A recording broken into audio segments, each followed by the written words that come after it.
Selamat pagi Bapak Ibu Saudara sekalian, kita melanjutkan pembahasan dari seri liturgi ya, dan hari ini kita membicarakan tentang nyanyian pujian atau bahasa Latin yang dipakai oleh Pretorius yaitu Cancio. Sebelumnya kita membaca dua ayat saja.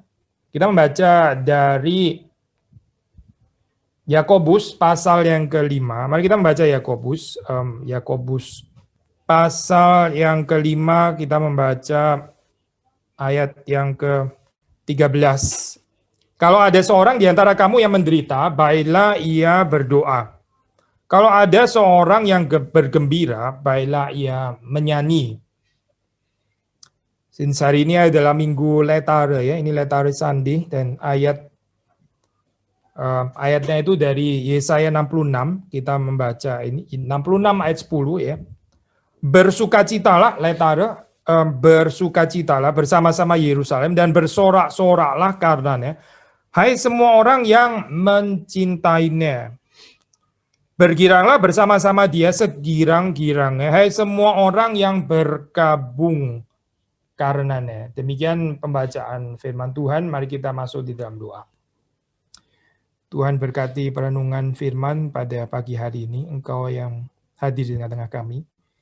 Roh-Mu yang kudus boleh bekerja dengan leluasa, boleh menyatakan kebenaran firman Tuhan, juga melalui refleksi pembelajaran daripada orang-orang yang sudah mendahului kami, yang berusaha untuk mengerti prinsip ini. Kami berdoa supaya Tuhan menolong kami bisa mengerti berapa pentingnya pujian, nyanyian, musik yang adalah anugerah Tuhan yang besar di dalam kehidupan kami, supaya kami ketika kami datang beribadah kepada Tuhan, kami bisa menghayatinya dengan benar, ibadah kami boleh berkenan kepada Tuhan, dan Tuhan juga menolong kami di dalam keseharian, kami juga memiliki sikap ibadah yang sama. Demi Yesus Kristus kami berdoa, kami memohon. Amin. Soalnya ini istilah Cancio ini pinjam dari perkataan ini ya, ini dari Pretorius. Pretorius itu adalah seorang komposer Lutheran gitu, dia sekaligus juga adalah musik teoretiker ya, dia musikolog itu, jadi dia menulis buku yang penting ya, seperti Syntagma Musicum misalnya. Dan dia di situ memberikan penjelasan-penjelasan tentang musik. Salah satu bagian yang menarik ini adalah dia bicara tentang inseparable connection, ada hubungan yang tidak terpisahkan antara Cancio and Concio. Maksudnya dalam bahasa Latin ini dekat sekali istilah ini, meskipun Cancio itu pakai T, terus kok Concio itu pakai C ya. C-O-N-C-I-O ya, Cancio, Concio. Cancio itu ya adalah good music di dalam hal ini ya, nyanyian pujian dalam konteks kita. Concio yaitu khotbah gitu. Concio itu sermon, Concio itu speech maksudnya ya.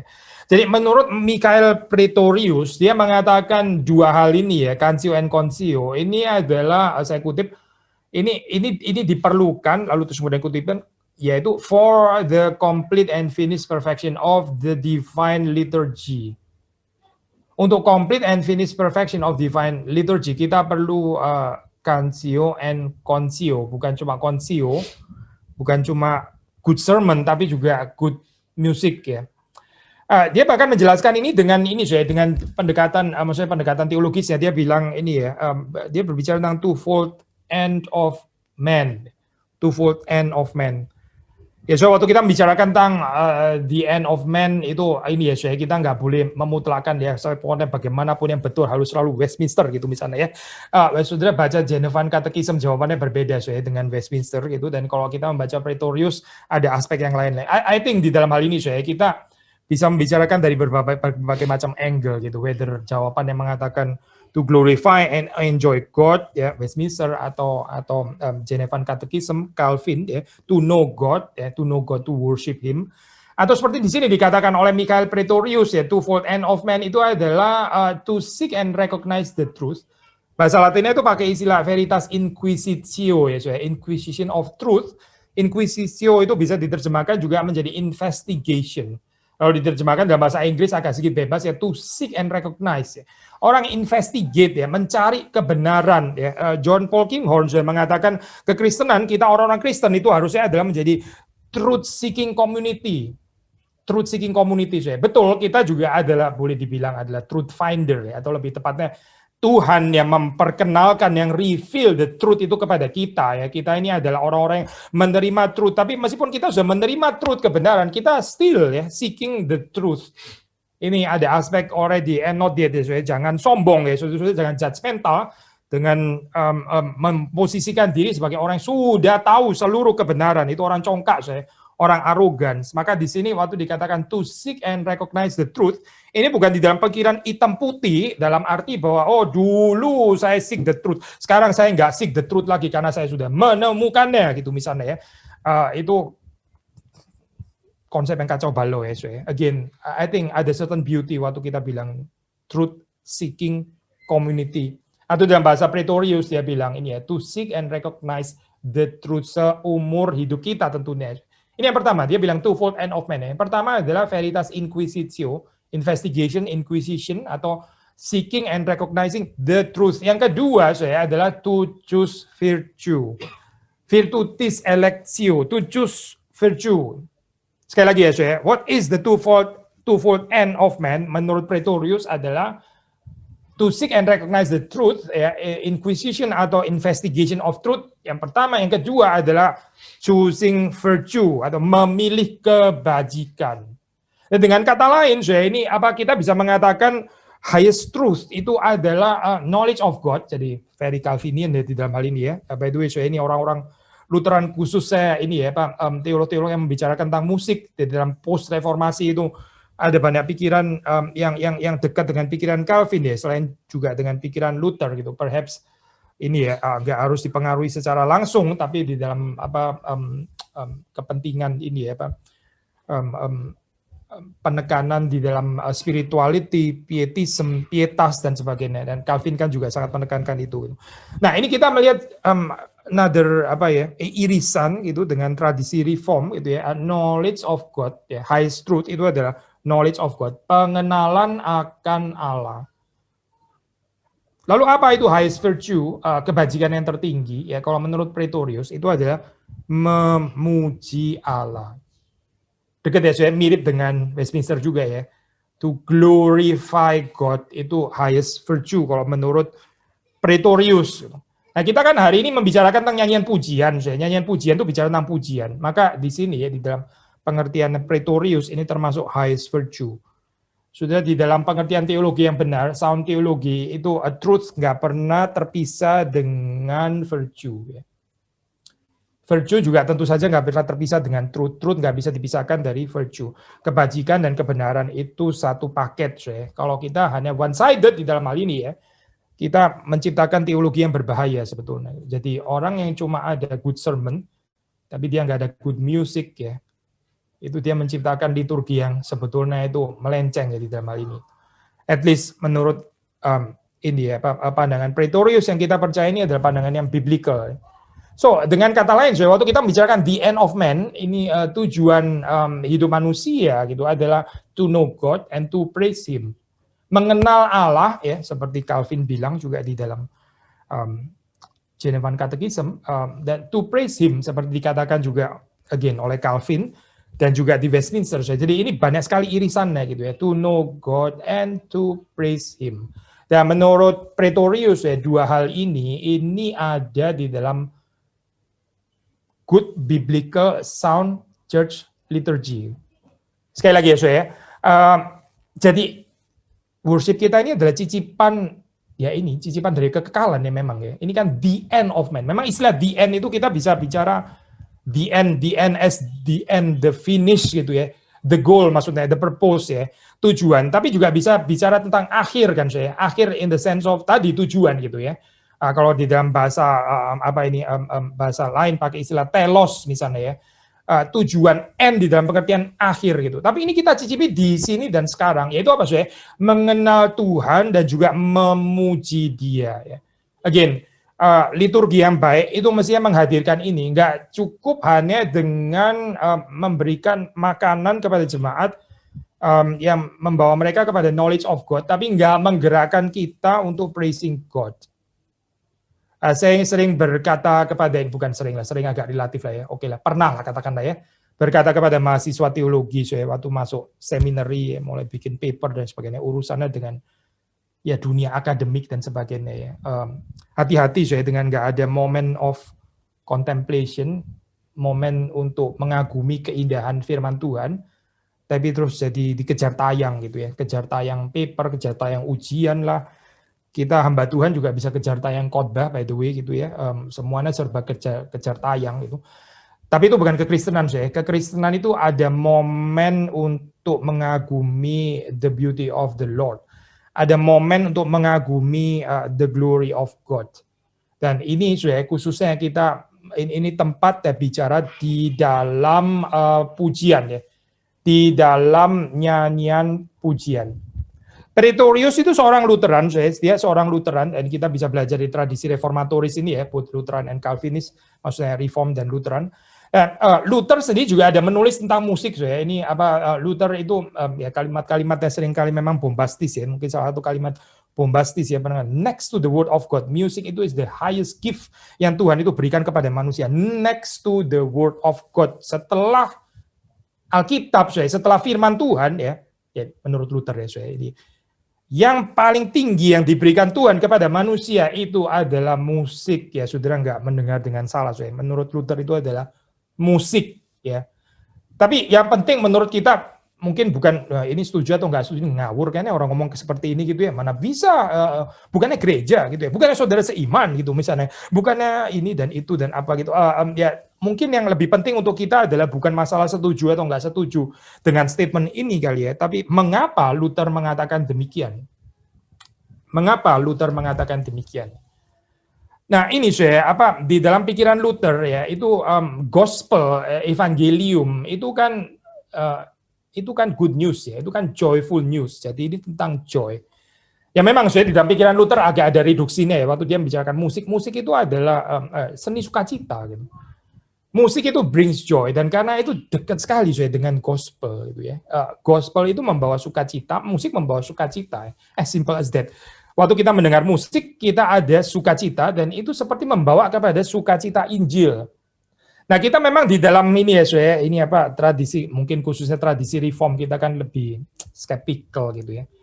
By the way, saya menarik ini baik Luther, Zwingli, Calvin itu kan sama-sama dipengaruhi Agustinus kan ya. Agustinus pandangan tentang musik kan rather ambivalen gitu. Dia melihat ada negatifnya, ada positifnya gitu. Nah, kalau kita bikin pemetaan Agustinian ya, yang paling afirmatif, yang paling merayakan itu Luther gitu. Jadi dia itu embracing, inheriting, mewarisi the good side of musik seperti yang diajarkan oleh Agustinus ya. Lalu Zwingli itu inherit sisi negatif ya gitu ya. Sangat-sangat skeptical terhadap musik. Nah, itu juga ada dalam pikiran Agustinus. Calvin somehow mungkin yang di tengah gitu. Jadi bilang ada benefitsnya, tapi kita juga mesti tahu bahayanya gitu ya. Jadi kita mesti ada critical terhadap musik. Maksudnya begini saya, tentu saja dari perspektif mungkin Calvinian ya, orang akan mengatakan sebentar, musik brings joy. Nanti dulu, what kind of joy gitu misalnya, carnal joy jangan-jangan ya. Kalau carnal joy ya itu bukan gospel dan sebagainya, ini tipikal pembacaan Reform mungkin seperti ini. Tapi kalau saudara membaca dari perspektif Luther, Luther akan mengatakan ini, kita melihat ini ya ini adalah anugerah Tuhan, ini adalah gift of God, donum Dei ya. Kita merayakannya. Musik itu diberikan dalam kehidupan manusia supaya manusia bisa bersukacita ya. Karena orang yang nggak mengenal Injil itu nggak tahu apa artinya sukacita. Nah ini bukan kebetulan ya, ada pimpinan Tuhan hari ini kita pas membahas ini di dalam minggu Letare. Letare ini kan minggu sukacita gitu ya. Ya kita masih di dalam masa Lent, betul saya Lent, tapi ini minggu sukacita, ini minggu keempat ya. Sukacita kenapa saya? Karena Yesus itu seperti biji yang sudah mati ya.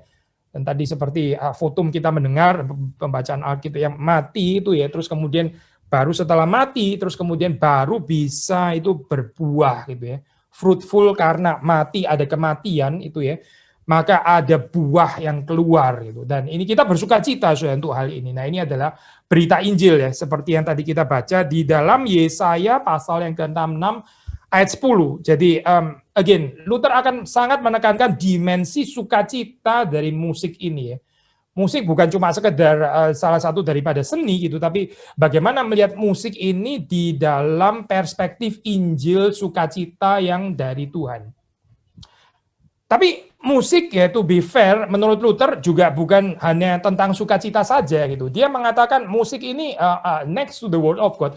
Kalau saudara baca di dalam tulisannya ini apa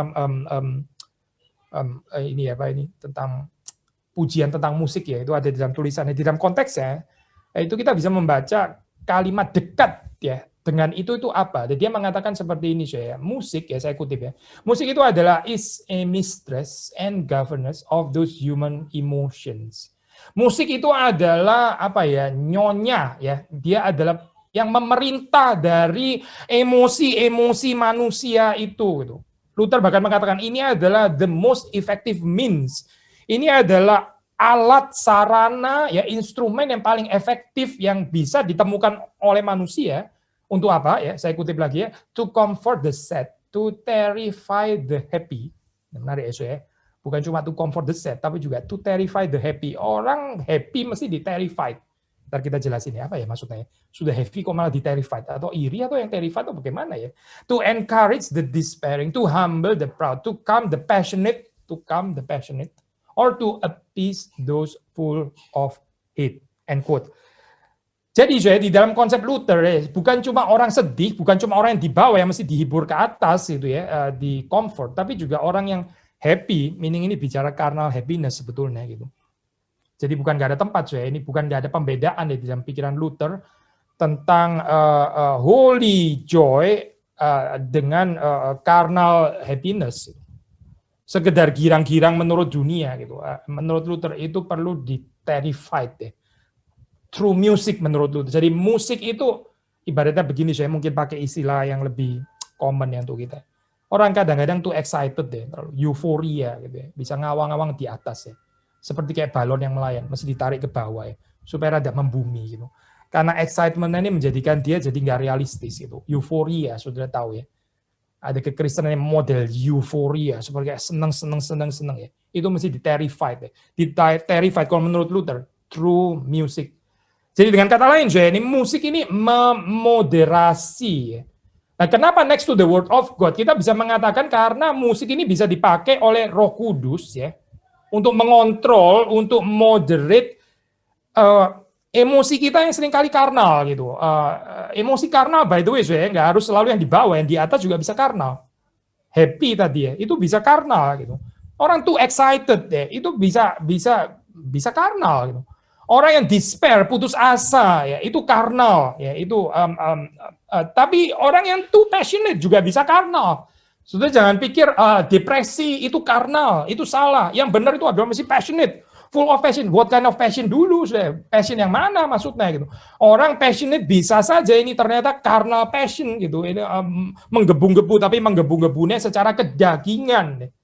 Jadi menurut Luther di dalam hal ini ya musik itu bisa dipakai oleh Tuhan ya di dalam konteks yang disebut next to the word of God, karena seperti the word of God ya, the word of God yang juga bisa mengontrol dan juga moderate kita punya carnal emotions, demikian juga musik itu bisa dipakai Tuhan demikian. Jadi kalau kita baca dalam konteks tulisannya Luther dia mengerti ini next to the word of God, agaknya di dalam kaitan ini ya, to govern those carnal human emotions. Waktu kita memuji Tuhan, ya, waktu kita menyembah, waktu kita beribadah, ya, bahkan seluruh kehidupan kita itu nggak bisa cuma aspek apa ini kognitif ya, knowledge of God tanda kutip gitu. Well, knowledge of God pun juga nggak mungkin tanpa religious affections kan ya, nggak mungkin gitu. Jadi kita kalau di dalam kehidupan nggak ada aspek estetik ini ya. Nggak ada aspek kekaguman, ya nggak ada aspek virtue, nggak ada aspek praising, nggak ada aspek wonder, awe dan sebagainya. Ya ini masalah ya di dalam kehidupan kita gitu. Masalah untuk orang-orang yang masuk ke sekolah teologi ya, sampai ada buku ditulis ya How to Stay Christian in a Seminary gitu. Well di dalam bukunya sih ngomongin ini kayaknya ya, pentingnya pelayanan untuk orang-orang yang dekat keluarga dan sebagainya gitu. Tapi saya percaya salah satunya ya How to Stay Christian di dalam hal ini adalah ya ini ada tempat ya, ada tempat untuk afeksi, ada tempat untuk emosi, ada tempat untuk religious affections. Otherwise ya ini kita masuk pada model kekristenan yang kering, ya ortodoks mungkin saja ortodoks, but cold ortodoksi, ya. Cold and judgmental ortodoksi. Kenapa saya? Karena emosinya itu nggak terlibat gitu. Stoik ya, atau remains carnal dan sebagainya. Maka musik ini penting sekali ya menurut Luther. Dihadirkan Tuhan di dalam kehidupan kita, diberikan Tuhan sebagai satu karunia yang sangat besar gitu. Luther mengatakan next to the word of God. Kita jangan nggak tahu benefitsnya, kita jangan nggak tahu manfaatnya, baik waktu kita di dalam konteks ibadah seperti sekarang maupun juga di dalam kehidupan kita sehari-hari.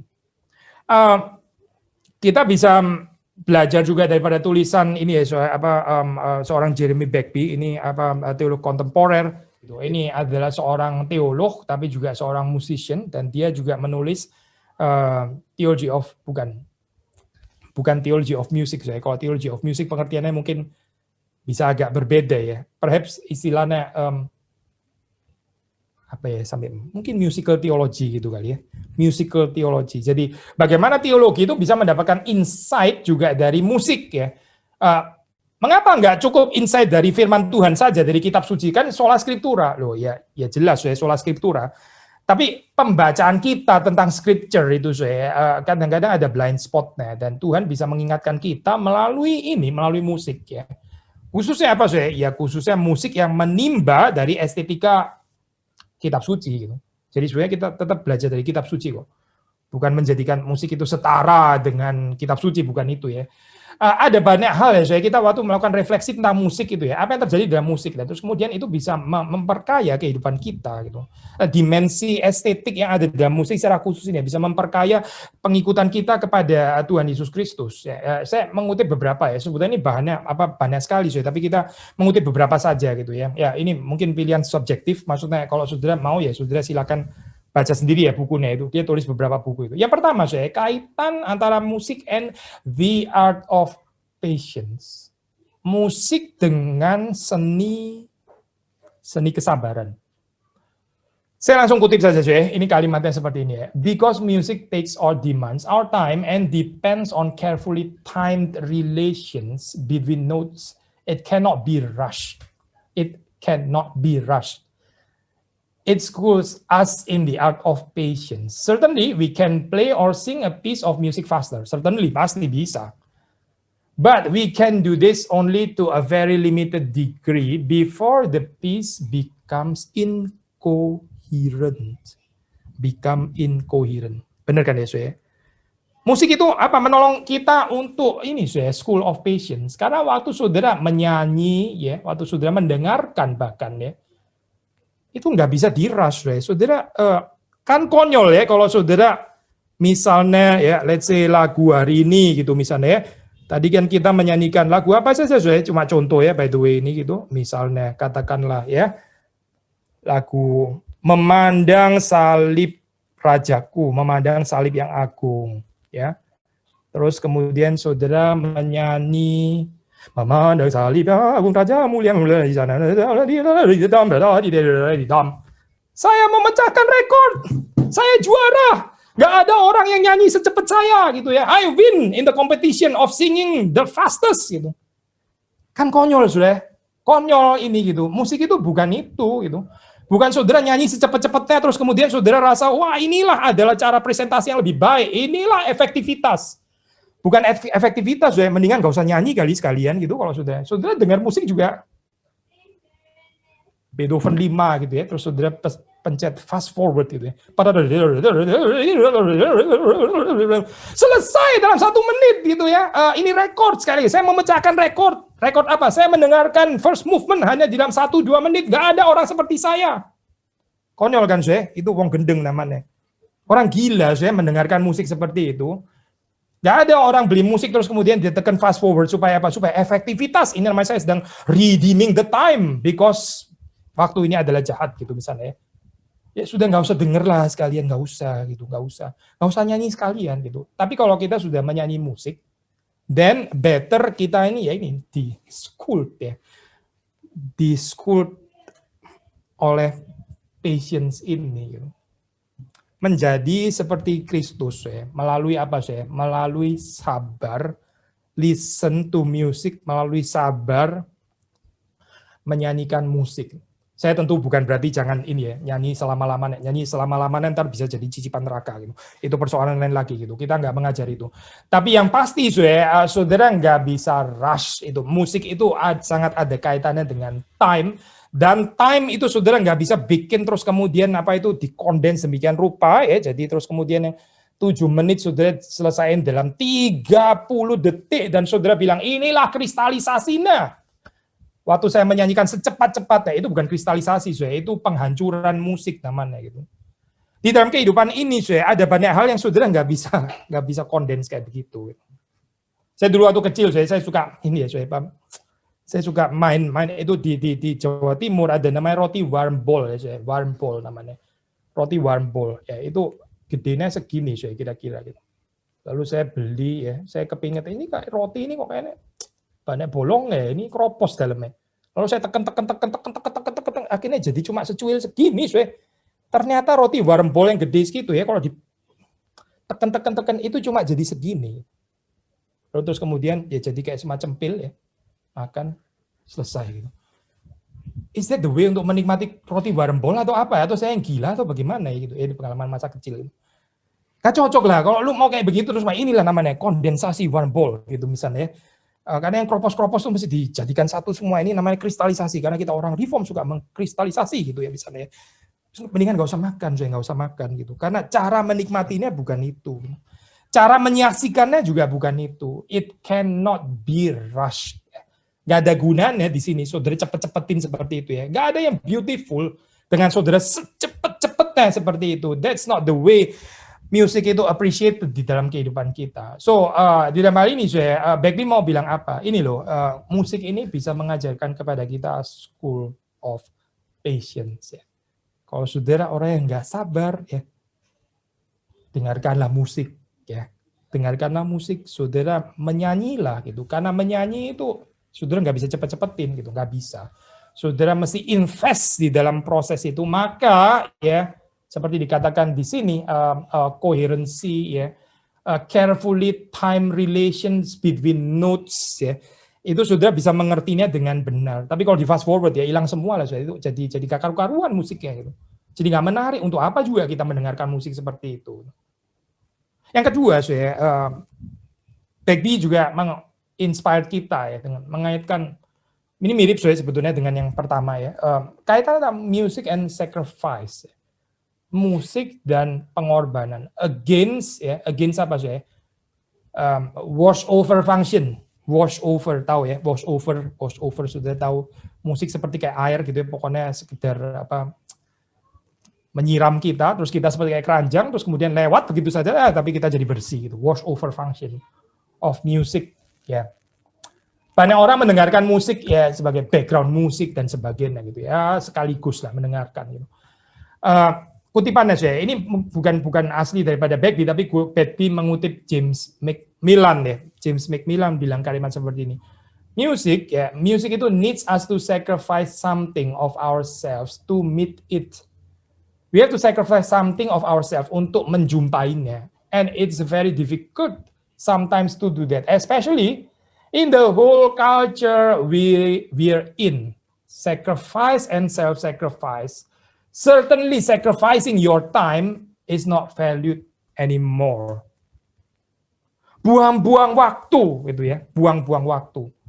Ini ada kemiripan sesuai dengan apa yang kita bahas di minggu lalu ya tentang apa ini Lectio Divina ya, waktu kita bicara tentang Lectio Sacra, Lectio Biblica dan sebagainya. Ya, kita mesti invest waktu juga. Contemplatio itu kan lambat ya, saudara nggak bisa pakai metode scan. Saya nggak mau mengulangi lagi ya, sudah kita bahas kan bagian ini. Ini sama gitu, sacrificing our time ya, alangkah sulitnya ya. Zaman kita ini zaman produktif, efektif ya, efisien dan sebagainya. Kalau bisa 1 menit, kenapa mesti 15 menit? Begitu kan ya. Kalau bisa cepat, kenapa mesti lambat gitu? Kalau bisa langsung dapat banyak, kenapa mesti dapat sedikit? Ya inilah zaman kita, nggak di-value sama sekali. Sacrificing our time. Ya. Orang dengar musik, ya. Ini pengangguran atau bagaimana ya? Kok sempet-sempet ya dia dengar musik itu ya? Apa dia nggak ada kerjaan atau gimana ya? nggak bisa kerjain sesuatu yang lebih produktif kah gitu misalnya. Kenapa sih dia duduk di sofa, merenung, denger musik dan sebagainya? Ini apa sih ini? Jangan-jangan lagi depresi gitu misalnya. Kita sangat ini ya menghina gitu orang-orang yang sacrifice their time untuk sesuatu yang nggak cepet ya. Tapi musik itu menolong kita menurut ini ya James McMillan. Di dalam hidup itu kita perlu invest waktu untuk sesuatu yang ya tanda kutip ya, nggak harus selalu useful itu ya. Useful saya pakai di dalam tanda kutip, dalam pengertian apa sih? Nggak everything itu mesti diinstrumentalisasi so ya. Ada bagian di dalam kehidupan kita yang nggak useful, perhaps nggak useful menurut ukuran dunia ini ya. Tapi bukan nggak meaningful so ya. Sudah mengerti maksudnya ya? Saya sengaja pakai istilah bukan pakai istilah meaningful ya. Bahwa waktu kita harus selalu meaningful, itu tentu gitu. Tapi waktu nggak harus selalu useful in the sense of pragmatic way. Nggak harus ya. Apalagi useful di dalam pengertian produktif. Ini kalau kamu terus dengerin musik ini terus hasilnya apa sih? Hasilnya apa? Hasilnya apa gitu ya? Keluarannya apa gitu? Semua harus useful, semua harus ada outcome-nya ya. Kenapa ya nggak ada sesuatu yang bisa dinikmati ke dalam? Ini kan katanya kita percaya theology of grace, katanya kita percaya gift of God. Kenapa kita sendiri gelisah ya? Waktu kita menerima pemberian Tuhan, menerima saja gitu. Oh jadi nggak bisa dong, saya nggak bisa menerima saja. Saya perasaan bersalah kalau hanya menerima. Saya harus menerima dan langsung setelah itu mesti apa efeknya? Saya memberi apa kepada dunia? Gitu. Hati-hati ya, Syekh. Kalimatnya sih kedengaran secara sepintas seperti betul. Jangan-jangan saudara pelagian. Gitu. Kekristenan itu tentang apa yang Tuhan lakukan untuk saudara dan saya. Bukan apa yang saudara dan saya lakukan untuk Tuhan. Tuhan nggak perlu itu sebetulnya. Gitu. Sekali lagi ya, Syekh, apalagi dalam teologi reform kan kita bicara tentang gift of God. Life itself is a gift ya. Tapi kenapa ya kita gelisah ya? Nggak bisa terima ya. Kita sukanya lebih menolong Tuhan, memberi Tuhan dan sebagainya, melayani Tuhan. Saya pakai istilah-istilah ini dengan tone yang agak sarkastik ya, Syekh, supaya sudah mengerti konteksnya di mana. Nggak salah kalimat itu ya, tapi jangan lupa menerima dari Tuhan, menerima dengan rendah hati pemberian Tuhan dan menikmati. Enjoying God, enjoying the gift of God. Ya, apa? Musik itu menolong kita, saya. Menolong kita perhaps untuk less produktif ya. Bahwa hidup ini bukan tentang produktivitas, ya, bukan gitu. Apalagi waktu saudara mendengarkan musik. Waktu saudara menyanyi ya. Saudara menyanyi kan, ya, saudara boleh menyanyi sendiri kan di bawah shower, boleh kan ya. Saudara nggak harus setiap kali kita menyanyi, saya nggak mau menyanyi kalau nggak ada audience. Buat saya rada nggak useful gitu misalnya ya. Jadi kalau saya menyanyi, saya paling sedikit harus kumpulkan beberapa audiens. Kenapa? Supaya saya bisa menjadi berkat, gitu misalnya. Saudara nyanyi nggak harus lah. Saudara nyanyi di bawah shower nggak apa-apa kok, gitu. Nyanyi saja, gitu. Yang dapat berkat siapa? Ya saudara lah yang dapat berkat, gitu. Saudara yang sedang dilayani. Nggak apa-apa kan? The beauty of sacrificing your time, saya untuk apa, saya untuk bisa lebih menikmati Tuhan dan berkatnya through music ya. Di tengah-tengah kehidupan kita yang menyembah produktivitas ini ya, yang sedang high productivity gitu ya, yang sedang high kepada productivity, ini musik bisa menjadi alat yang baik yang bisa dipakai oleh Tuhan gitu. Termasuk waktu saudara memuji Tuhan ya di gereja. Yang ketiga saya ini yang terakhir dari Bagby, kaitan tentang music and the beauty of finitude and transience. Nah ini saya biasanya di dalam teologi kan memang kita bicara kekekalan gitu ya. Kelanggengan, everlasting, selama-lamanya. Tapi menurut Bagby, musik itu justru mengajarkan kepada kita ada keindahannya, keterbatasan itu ada keindahannya. Transience bahkan ya. Transience ini ya. Ini ada keindahannya. Transience ini apa terjemahannya ya? Kesementaraan kali ya, kesementaraan gitu. Kesementaraan itu depends on ya, kesementaraan yang depends on kutipan ya. The coming into being and dying of tones. The coming into being and dying of tones. Itu adalah essential aspect of music. Saya ambil contoh sederhana ya, Syekh. Kalau tadi saudara menyanyi gitu misalnya. Ini kan do, ini misalnya do, mi, fa, re, do, mi, sol, la, sol. Gini kan ya. Ini kan ada note yang coming into being, do, mi ya. Tapi begitu mi masuk, do ini dying kan dia, betul kan? Saudara kalau mau terus eksis gitu ya, eksis terus ya, do, ya mi-nya nggak masuk-masuk lah saudara, ini nggak jadi musik kayak begini. Do, waktu mi masuk katakanlah yang lain, mi, terus fa, semuanya bunyi semua gitu. Indeed ada komposer melakukan seperti ini saudara. Ligeti namanya ya, saudara sudah bisa mendengarkan musiknya. Itu precisely dipakai teknik ini gitu. Bagi saya ini brilliant saya nggak tahu lah filosofinya apa, tapi bagi saya pribadi, dengan menghadirkan teknik komposisi, Flächen teknik itu ya, ini Flächen namanya di dalam bahasa Jerman. Ya ini precisely the absurdity of kekekalan nada, gitu. The absurdity of kekekalan nada di dalam musik. Karena begitu masuk satu harus ditahan terus gitu. Nanti yang lain masuk ditahan terus sampai selesai gitu. Akhirnya nggak karu-karuan jadi musiknya gitu. Semuanya bunyi. Gitu. Coba saudara main angklung kayak begitu ya. Saudara cuma do, tapi saudara nggak berhenti. Yang lain juga gitu semua. Akhirnya kita ini musiknya apa sih? Melodinya apa sebetulnya? Karena nggak ada yang mau transient, nggak ada yang mau ke belakang. What can we learn dari musik ini ya? Ya ini sekali lagi ya, the beauty of finitude. Saudara nggak harus selalu di depan terus kok. Saudara nggak harus. Saudara nggak harus selalu menonjol terus ya. Itu orang narsisistik saya. Saudara ada waktunya saudara dilupakan, nggak apa-apa. Tuhan tidak melupakan saudara. Itu Injil, saudara. Tapi kalau saudara ketakutan gitu ya, saudara dilupakan orang ya, saudara merasa nggak eksis lagi kalau nggak menduduki posisi center, dan ya belajar dari musik, dengarkanlah musik. Saudara. Musik mengajarkan kita the beauty of transience and our finitude ya. Kita yang justru musik ini indah. Kenapa saudara? Karena do ini cuma masuk sebagian saja, do, mi, fa, re, do, ya. Tapi waktu saudara dengar keseluruhan gitu ya, do-nya nggak benar-benar hilang kan ya, nggak benar-benar hilang. Maksudnya the beauty of this melody, semuanya, termasuk do yang sudah tanda kutip lenyap itu tadi, betul kan ya? Saudara nggak bisa bilang waktunya do, di, da, de, da, di, da, da, da. Terus saudara bilang, saya nggak tahu itu apa do, saya sudah lupa, sudah lupa do. Saudara menikmati keindahan melodinya itu termasuk dengan adanya remembrance ya, memory of do yang sudah lewat, yang sudah cease katakan lain. And yet still itu bagian daripada keindahan seluruh melodi. Justru lebih indah waktu dia itu gugur ya, waktu dia itu gugur. Nah, saya nggak mau overinterpret ya, saya mungkin ada certain kebetulan juga ya hari ini kan ini ya. Kalau benih itu tidak gugur ya. Nggak ada yang fruitful yang keluar. Ini konsep sangat indah, saya konsep firman Tuhan ini ya. Orang maunya utuh, nggak mau dipecah-pecah. Orang nggak mau mati, ya. Orang nggak mau berkorban. Ya. Orang nggak mau invest waktu untuk something yang nggak useful itu tadi. Ya. Akhirnya nggak ada fruit, ya, nggak ada fruit.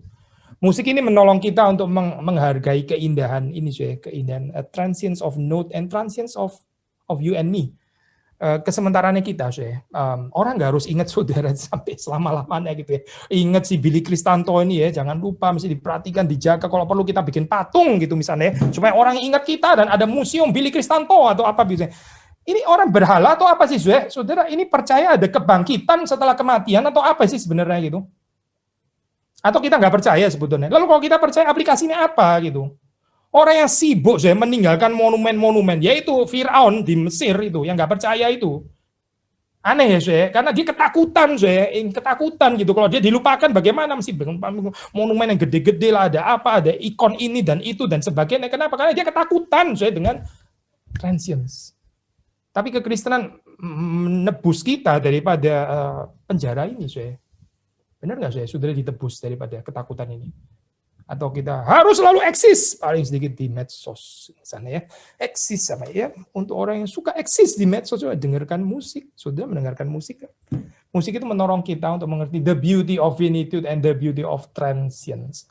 Mungkin kalau boleh tambahin satu lagi ya, saya ini saya nggak ambil dari Beckby, tapi di dalam perenungan mungkin juga ada di Beckby, saya nggak tahu ya karena belum baca semuanya gitu. Musik juga bisa menolong kita dari ini ya, saya dari apa ini ya, dari klise gitu. Nah ini menarik saya. Waktu saudara beli, let's say beli apa ya, sekarang nggak beli CD ya saya, dulu piringan hitam CD, sekarang beli track gitu ya. Waktu saudara beli track musik gitu ya, track musik ngapain tangannya kayak gini, atau track bentuknya gimana. Saudara beli track musik ya, saudara nggak mendengarkan sekali terus kemudian saudara buang gitu kan, dan saudara nggak mendengarkan terus, oke, saya sudah tahu. Saya sudah tahu ini musik. Oke, sudah selesai, Pak. Sudah selesai mendengarkan. Saudara nggak beli musik kayak begitu kan ya. Saudara beli untuk saudara dengarkan ulang-ulang kan ya. Padahal waktu saudara dengar ulang-ulang, itu the same music kok. Ya, kenapa ya saya bisa tetap ada surprise dan saudara bisa tetap menikmati meskipun ini ulangan gitu misalnya, ya. Ada apa dengan musik? Nah ini ya saya. Kita di dalam kehidupan yang nggak tahan kalau kita dengar kalimat yang kita sudah pernah dengar gitu. Yang nggak tahan kalau kita mainan dengan mainan yang kita sudah pernah main gitu ya. Yang nggak tahan kalau kita baca buku dan buku yang kita sudah pernah baca. Alkitab salah satunya ya. Itu buku Matius 5 dari dulu gitu terus gitu ya. Saya mulai bosen terus baca itu gitu ya. Kenapa saya mesti baca lagi dan baca lagi? Karena ini saya sudah tahu sebetulnya isinya seperti ini dan nggak pernah berubah. Isinya dari dulu seperti ini gitu. Musik itu menolong kita, menyelamatkan kita dari tyranny of cliche. Ya. Tyranny of cliche. Ya. Klise yang ulang-ulang yang kita nggak bisa gali lagi. Ada sesuatu di dalam musik itu yang tak bagaimana ya. Ya ini berkat Tuhan, ini gift of God yang bisa membuat saudara itu untuk dengar itu ulang-ulang. Saya pernah, ini ya saya share bagian ini mungkin tuh saudara yang pernah dengar ini ulangan. Orang pergi ke museum ada dua macam, saya sudah pergi ke museum itu ada dua macam. Ada yang pergi ke museum cuma sekali itu sebenarnya saya sudah tahu isinya museum itu. Itu orang yang nggak terlalu ngerti art, saya. Orang yang ngerti art ya, dia bisa bolak-balik ke museum yang sama. Gitu. Dan orang yang nggak ngerti, bingung. Ngapain ya lu datang lagi ke situ? Setiap kali ke kota ini lu ke situ lagi, ke situ lagi. Nggak bosen apa gitu? Kan dia paintingnya tetap itu kan, nggak ada exhibition, nggak ada apa. Lu lihat itu lagi dan lagi. Bukannya kemarin sudah gitu, bukannya minggu lalu sudah, bukannya tahun lalu juga sudah. Dan lu balik lagi, lihat lagi. Saya sudah tahu itu. Orang yang bilang sudah tahu itu saya nggak ngerti seni gitu. Di dalam seni itu ada exploring, let's say almost unending, almost ya, karena bukan Tuhan maksudnya. Tapi saudara bisa mengagumi lagi dan lagi, ya. Ada perspektif baru, ya, entah bagaimana gitu. Ada fresh encounter ya. Lagu ini semua lagu lama kan, saudara juga sudah pernah menyanyikannya semua, I assume ya. Bukan lagu yang baru kan ini, bukan lagu yang baru dikompos minggu terakhir, tidak. Ini lagu-lagu yang saudara sudah tahu kok semuanya gitu. Tapi waktu saudara menyanyikannya, saudara bisa ada kenikmatan kan tetap gitu. Kalau kita menyanyikan dengan benar, saudara nggak pikir, kok lagu ini lagi? Ya, saya sudah tahu kok lagu ini lagi gitu maksudnya. Ketebak banget ya. Do di da. Habis ini pasti mi sol la sol. Mi sol. Nah kan, saya bilang apa? Mi sol la sol kan sudah benar kan? Nggak ada perubahan memang dari dulu gitu terus lagunya. Itu respons yang aneh sekali, sudah. Respon yang sangat aneh. Saudara nggak ngerti musik, saudara nggak ngerti seni gitu. Tapi kalau kita encounter-nya benar ya, saudara bisa dibuat kagum lagi dan lagi. Again, dunia kita itu ini ya, postmodern tirani. Saudara harus original, saudara autentiknya demikian rupa. Sampai saudara harus autentik dibanding your previous past. Nggak usah ngomong autentik terhadap orang lain, itu sudah pasti. Tapi saudara harus autentik terhadap your past you gitu misalnya. Nah, kalau saudara ngomong lagi, lu nggak otentik ngomongnya karena ini 2 minggu lalu lu sudah ngomong gitu. Ini lu ngomong lagi, yuk nggak otentik. Autentiknya itu maksudnya apa? Setiap kali harus ngomong yang baru gitu ya, harus ngomong yang baru. And lihatlah saya kehidupan kita ya, yang kita bahkan mengatakan kita perlu diajar berulang-ulang, tapi kita nggak mau diulang-ulang. Kita nggak mau mendengar kalimat yang ulang-ulang, tapi kita sendiri juga nggak taat. Kita sendiri juga ya, ketaatan kita seperti inilah, saya. Sebetulnya perlu ulang-ulang, tapi kita nggak mau ulang-ulang. Kita maunya selalu baru. Lalu baru untuk apa? Mau dengar khotbah selalu harus ada insight yang baru. Tapi terus kemudian kita sendiri menjalankan berapa persen di dalam kehidupan kita. Tapi kita always longs for new insights gitu misalnya ya. Sekali lagi saya, musik ini menolong kita ya di tengah dunia yang dipenuhi dengan tirani ini ya, tirani. Penjajahan ini ya, oppression ini ya. Musik menolong kita untuk bisa mendengar yang sama, and yet tetap bukan klise. Seperti waktu saudara memutar lagi, musik itu saudara nggak mendengarkan sebagai sesuatu yang klise. Terakhir, saya kita bicara tentang anti liturgine, beberapa hal gitu. Anti liturgine seperti kemarin waktu kita bicara tentang minggu lalu, maksudnya scripture reading juga ada anti liturgine. Sekarang anti liturgine terhadap nyanyian pujian, terhadap kansio itu apa ya? Ya, seperti yang kita sudah pernah singgung, banyak orang itu melihat singing, menyanyi itu sebagai a task, kewajiban, duty yang dia harus kerjakan. Jadi waktu sudah datang ibadah, ya, kita mesti nyanyi sekarang, mesti buka mulut gitu ya. Jangan lupa tetap harus ada maskernya gitu. Nyanyi ya, kalau sudah selesai lewat centang selesai gitu ya, centang selesai gitu. Susah ya, nggak ada enjoyment di sana. Sudah ngelihatnya seperti kerjaan ini chores atau apa ya? Doing household chores gitu ya. Saudara mesti cuci baju lah, mesti jemur, mesti setrika, dan saudara harus menyanyi lagu pertama, kedua, dan ketiga, dan terakhir harus nyanyi keempat sambil persembahan gitu. Nggak ada enjoyment pasti di dalam hal itu, karena kita melihatnya sebagai ya nggak beda jauh dengan chores, dengan kerjaan rumah tangga, mesti cuci baju, mesti setrika, ya, mesti nyapu dan sebagainya, dan mesti memuji Tuhan. Anti liturgi nih ya, menempatkan singing sebagai kewajiban. Yang kedua our modern contemporary praiseless life, ya, ini praiseless life ini oxymoron actually ya. Life itu bukan praiseless dan praiseless bukan life ya sebenarnya. Tapi let's say pakai istilah inilah ya. Praiseless life, hidup yang nggak hidup sebenarnya. Yang nggak ada pujian, entah karena kita lebih sibuk memuji diri kita sendiri sampai nggak ada pujian kepada Tuhan ya. Tapi juga karena ini orang dewasa katanya nggak boleh terlalu banyak kagum ya, itu malu. Orang dewasa mesti ada sedikit gengsinya. Sudah pernah baca buku? Sudah loh. Masa nggak pernah baca buku? Sudah, pada belum. Oh, kok kita jawab, sudah pernah baca buku ini? Oh belum loh. Oh belum ya. Jadi belum pernah. Waduh sakit bener ya. Diulang-ulang lagi pertanyaannya. Jadi belum pernah. Masa belum pernah gitu? Buku kayak begini lu belum pernah gitu. Waduh sakit sekali gitu. Sudah pernah ke tempat ini? Oh belum loh belum. Belum pernah ya. Belum pernah. Sampai ada orang kalau post di Facebook ya. Untuk kesekian kalinya saya berada di Paris. Maksudnya, sorry ya, ini bukan pertama kali loh, bukan pertama kali ya. Saya sudah sering loh ini. Untuk ke-17 kalinya saya mengunjungi kota ini. Maksudnya apa? Ya inilah, certain dignity, gengsi orang dewasa. Gitu. Bagaimana bisa ada praise kehidupan seperti ini? Hidup kok dipenuhi dengan gengsi seperti ini ya. Lihatlah kehidupan anak-anak kecil itu yang gampang sekali terenyuh, gampang sekali kagum ya, dan gampang sekali memberikan pujian. Mereka nggak pelit dengan pujian, nggak kayak kita orang dewasa yang pelit banget.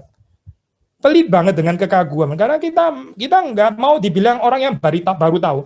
Kalaupun kita baru tahu, bagaimana kita nggak usah ngomong kalau kita baru tahu ya, seolah-olah kita sudah pernah tahu, cuma ini gentle reminder daripada orang lain gitu misalnya ya.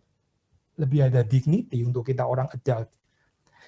Anti liturgi ini membuat kita betul-betul nggak bisa menyanyi gitu, karena menyanyi itu harus ada amazement, wonder, praise ya, namanya juga nyanyian pujian. Tapi kalau kita dipenuhi dengan gengsi, bagaimana bisa menyanyi? Orang dewasa susah menyanyi ya, anak kecil menyanyi itu gampang sekali. Yang ketiga seperti tadi kita sudah singgung ya, ini head knowledge without praise, atau di dalam bahasanya pretorius tadi ya, ini knowledge tapi nggak ada virtue, inquisition of truth ya, tapi nggak ada virtue, annoying ya annoying. Kalau sudah menyaksikan kekristenan seperti ini ya, sebagai satu, penjelasan ortodoksi gitu ya, yang high logic dan sebagainya gitu ya, tapi saudara cannot even love gitu. Saudara cannot even be patient gitu. Saudara nggak ada compassion terhadap lawan bicara saudara gitu. Yaitu precisely ini yang dibilang head knowledge tapi nggak ada praise, contra pretorius. Saudara nggak mengenal twofold end of man ya. Ya, musik itu menolong kita ada yang namanya virtue. Di dalam dunia ini ada love, compassion, patience, mercy, itu semuanya ini kita dapatkan. Bukan cuma kognitif head knowledge. Ya, saudara bisa kasih argumentasi teologis, akhirnya jadi orang yang pintar debat dan sebagainya. Yang bisa membungkam argumentasi orang lain dan sebagainya. Setiap kali orang ngomong sama saudara jadi males. Karena saudara yang selalu menang, saudara nggak bisa dikalahkan orangnya gitu ya, dengan your theological knowledge gitu ya. Annoying orang seperti ini ya. Lihatlah kehidupan Yesus Kristus bukan itu. Bukan. Sudah membaca dalam kitab Injil Yesus Kristus, bukan itu saya, bukan. Saya kutip Calvin deh, saya. Calvin dia bilang tentang singing seperti ini. If the singing be tempered to that gravity, ya, ada bobot, gravity which is fitting in the sight of God and the angels, it both lends dignity, ada dignity and grace to sacred actions, and has the greatest value in kindling our hearts to a true zeal and eagerness to pray. Jadi Calvin ini Augustinian ya, in a way dia sangat menekankan kaitan music and devotion, music and prayer itu penting sekali ya untuk Calvin gitu. Maksudnya mengikuti Agustinus. Agustinus mengatakan kalimat terkenal ya, bis orat qui cantat, mereka yang menyanyi itu berdoa double ya, bis orat berdoa double, qui cantat ya. Jadi ini seperti naik lebih tinggi lagi ya. Ini satu konsep yang dipertahankan di dalam pemikiran Calvin, kindling our hearts to a true zeal and eagerness to pray. Jadi musik itu apa sih? Ya ini membakar holy zeal ya. Karena ya seperti dikatakan Jonathan Edwards, salah satu religious affection ya ini holy zeal. Kekristenan kalau nggak ada zeal ya, nggak ada holy zeal ya dia bukan kekristenan yang sejati. Kalau kekristenan ini devoid of love, ya nggak ada cinta, kesabaran tadi ya, belas kasihan, pengertian dan sebagainya. Itu kalau nggak ada, ya itu bukan kekristenan, itu cuma head knowledge, dan head knowledge bukan kekristenan. So di dalam hal ini kita melihat praise and doxology ini ya, ini essential ya, essential untuk kehidupan kita yang terus mencari kebenaran. Ya kita didorong untuk terus belajar, betul gitu. Kita didorong untuk terus menggali, mengerti benar itu, mengenal Tuhan. Ya. Tapi mengenal Tuhan yang benar itu nggak mungkin tanpa praise, ya. Nggak mungkin tanpa doxology, nggak mungkin tanpa keterharuan, ketersentuhan dan sebagainya. Itu. Otherwise kita ntar jadi monster ya, jadi monster. Nggak menarik jadi monster. Kontra Luther, anti liturginya adalah ini ya. Ya lihatlah dunia kita yang baper ini. Dunia kita yang seringkali menjadikan manusia itu menjadi budak dari carnal emotions. Manusia kan harusnya menjadi tuan ya. Tuhan yang menjadi tuan di dalam kehidupannya. Tapi manusia sendiri bukan diatur oleh Tuhan, tapi dia diatur, dikendalikan oleh moodnya sendiri, dikendalikan oleh emosinya sendiri. Yang karnal itu. Maka ya tadi ya Luther bilang yaitu dengarkanlah musik ya, nyanyikanlah musik karena musik bisa menolong kita untuk kontrol our emotion dengan pertolongan Tuhan tentu saja ya. Hati-hati ya kita nggak mengajarkan bahwa musik ini sakramental, tidak loh, nggak boleh mengajar seperti itu. Bukan sakramental sih bukan, tapi ini adalah ya mere instrument, means yang bisa dipakai oleh Tuhan ya untuk membawa kita kepada ya salah satu aspek buah roh yang penting yaitu penguasaan diri. Penguasaan emosi.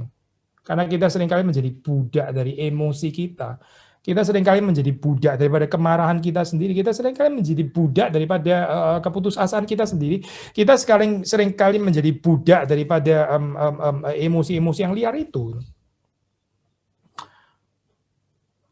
Apalagi ini anti liturgi, segala sesuatu mesti cepat ya. Dan saya bukan cuma bicara di gereja, tapi di dalam dunia kita. Our modern, contemporary, rushing liturgy. Nggak ada patience, nggak ada tempat ya untuk membiarkan proses itu berjalan dengan wajar dan mengambil waktu. Pinjam istilahnya Beckby ya. Kita nggak membiarkan proses di dalam hidup ini. Sehingga kita kutipan, by being caught up in the series of relations and transformations. Gak ada tempat untuk ini. Being caught up ya, ini pasif kan being caught up in the series of relations and transformation. Transformasi gak ada tempat kalau dia rushing kok semuanya rushing. Jadi apa ya adanya semua instan gitu. Semuanya karbitan lah di dalam hal ini. Karena transformasi itu kan perlu proses. Relasi itu perlu waktu, relasi itu sangat perlu waktu ya. Otherwise ya bukan relasi lah. Itu cuma superficial koneksi saja gitu, koneksi yang bukan benar-benar relasi maksudnya. Superficial jejaring kali ya. Berapa temanmu? 5.000 gitu misalnya, 5.000 maksimal. Congratulations, you are a public figure gitu misalnya, alias orang kesepian. Karena nggak ada relasi sebetulnya gitu. Tapi kalau kita mau relasi yang sejati, itu ada batasnya, dan bukan cuma ada batasnya secara kuantitatif, tapi juga sangat perlu waktu untuk menjalin relasi. Itu ada kedalaman, dan kedalaman selalu perlu waktu. Musik itu menolong kita, menyelamatkan kita daripada our rushing liturgi. Liturgi kehidupan yang always have to rush and rush and rush and rush and rush ya. Karena result harus selalu jelas gitu ya, hasilnya apa gitu. Tadi against liturgy of sacrifice ya. Musik juga bisa menyelamatkan kita dari our obsessive use of time. Obsessive and possessive use of time ya. Ceritanya itu atas nama efisiensi. Padahal sebetulnya juga nggak terlalu meaningful sih gitu. Akhirnya kita jadi restless sendiri ya. Kenapa sih? Karena kita nggak ada liturgy of sacrificing time. Nggak ada itu bagian itu. Obsesif ya. Ini ada satu penulis buku saya lupa namanya. Dia itu ya biasa kerja cepat gitu ya. Itu saat dia tuh ini holiday bersama dengan anak-anaknya gitu. Bersama dengan anak-anaknya. Anak-anaknya masih kecil. Terus dia itu ceritanya mandiin gitu ya. Mandiin selesai. Terus setelah mandi, terus kemudian anaknya kan dihandukin kan mestinya ya, dihandukin. Tapi anak ini lari. Wah, dia jadi nggak sabar. Ayo sini cepetan gitu misalnya. Ayo sini dong gitu. Sini cepetan gitu ya. Terus kemudian anaknya tanya pertanyaan sederhana. But why papa? Why? Dia mulai pikir, iya ya. Kenapa ya? Kenapa mesti cepetan ya? Memang kita di Uber apa ya sekarang? Sedang holiday kok di sini. Sedang tenang sebetulnya. Kenapa mesti cepet-cepet sih ya? Saya bukan berarti terus kemudian setelah ini kalau sebelum manduan boleh lari-lari dulu. Bukan itu tentu saja message saya. Tapi kadang-kadang kita ini cepat for no reason gitu. Cepat for no reason. Gak ada sih. Saudara nggak diuber apa-apa sebetulnya. Saudara yang sedang terpenjara oleh tirani ini ya. Tuhanmu yaitu kecepatan ini. Dan kita nggak sadar dibelenggu dengan model seperti ini ya. Tapi Yesus mengatakan ya, marilah kamu yang letih lesu ya dan beban berat, saya paraphrase sedikit. Marilah kamu yang rushing, aku akan memberikan true rest di dalam hidupmu, memberikan kelegaan ya. Dan kita bisa belajar ini dari musik. Musik itu menolong kita ya, membantu kita untuk mengorbankan waktu gitu ya. Makanya ya oke lah, saudara bisa mendengarkan musik as background music sambil dengar musik, sambil mengerjakan yang lain. Tetap aja saudara masih mau using the time gitu ya, efficiently gitu. Ada nggak sih saudara tempat waktu untuk ini ya, mendengarkan musik, benar-benar mendengarkan musik itu, atau menyanyi benar-benar untuk menyanyi, bukan menyanyi sambil menjahit, bukan menyanyi sambil memasak gitu, bukan menyanyi sambil mandi gitu misalnya. Ada nggak sih tempat untuk itu ya? Nggak ada. Saudara nggak ada waktu untuk itu. Orang nggak ada waktu itu sebenarnya bukan nggak ada waktu. Orang nggak mau menyediakan waktu untuk itu. Dia nggak mau korban untuk hal itu. Tapi kita perlu ini ya, dibebaskan daripada tirani obsessive use of time yang kadang-kadang atau seringkali ya for no reason itu tadi. Terakhir again apresiasi atau ini ya, inspired dari Bagby ya. Kita juga belajar untuk lepas daripada anti liturgi apa ini worldly permanence ya. Saudara harus terus eksis. Saudara harus meninggalkan legacy, saudara harus diingat terus itu misalnya ya. Saudara tidak boleh dilupakan, saudara harus penting terus gitu.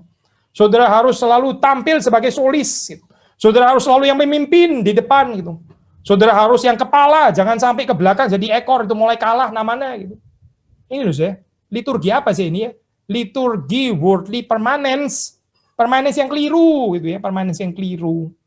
Tuhan yang menyediakan kepada kita, ini pemberian, ini true permanence, ini disediakan oleh Tuhan. Bukan kita yang meraih, merampasnya, tidak. Tuhan yang memberikannya kepada kita. Kita sudah diberikan tempat kediaman yang kekal. Hidup kita itu kekal, kita yang mengenal Tuhan, itu sudah kekal. Ngapain lagi berjuang untuk kekal? Justru orang yang sungguh-sungguh memiliki kehidupan, ya, dia berani mati, harusnya begitu kan, Orang yang nggak berani mati karena nggak percaya hidup kekal, itu logis. Orang yang sudah tahu ada hadiah dari Tuhan ya, ini true eternal life diberikan oleh Tuhan. Ya sudah, berarti kita bebas daripada pengejaran itu karena Tuhan yang menjamin. Sekarang kita bisa apa bisa transient, saudara dan saya bebas untuk transient, saudara dan saya bebas untuk menjadi sementara. Nggak perlu ada pressurize di sini ya.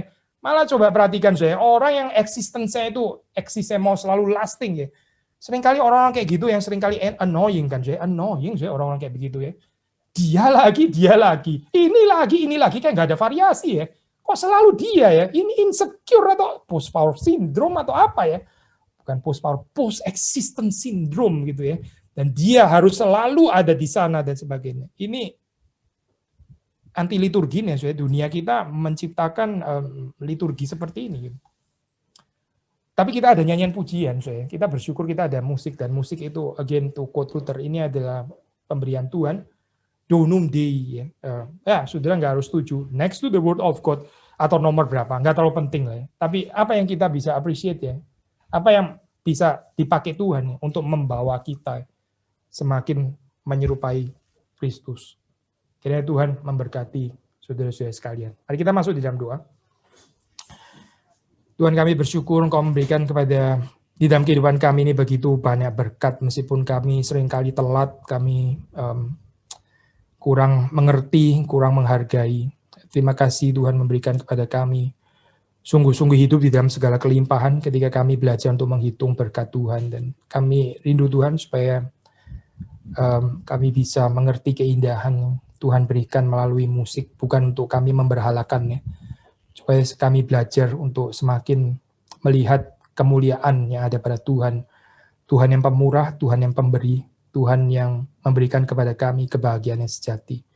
Terima kasih Tuhan untuk hari ini. Tuhan memberkati kehidupan kami. Kami berharap kehidupan kami juga boleh dipenuhi dengan liturgi yang sesuai dengan firman. Demi Yesus Kristus kami berdoa. Amin.